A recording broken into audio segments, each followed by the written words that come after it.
అందుకే నా ప్రియ బిడ్డలారా, దేవుడు అంటున్నాడు కదా, దేవుడే యెహోవాయే జ్ఞానం ఇచ్చేవాడు, దేవుడే తెలివినిచ్చేవాడు. తెలివియు వివేచన అన్నీ కూడా ఆయన నోట నుండే వచ్చును. దేని స్తోత్రం. తెలివైన, జ్ఞానమైన, వివేచన అయిన అన్నీ కూడా దేవుని యొక్క నోట నుండే వచ్చును.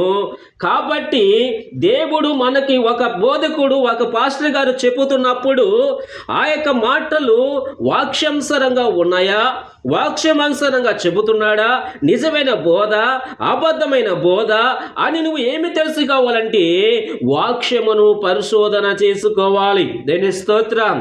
అంటే నీ హృదయమైన పలక మీద రాసుకుంటున్నప్పుడు అది నిజమా లేదా అన్నది వెంటనే నీకు హృదయం అనే పలక ఆలోచన కలుగుతుంటది. ఓ దేవుడు ఈ లేఖనము ద్వారా దేవుడు మనతో మాట్లాడుచున్నాడు, ఓ దేవుని యొక్క వాక్యములో ఇది లేదు అని నీకు ఎప్పుడు తెలుస్తుందంటే దేవుని యొక్క వాక్యమును నెమర వేసుకున్నప్పుడే అది నీకు బయలుపాటు వస్తుంది. దేని స్తోత్రం.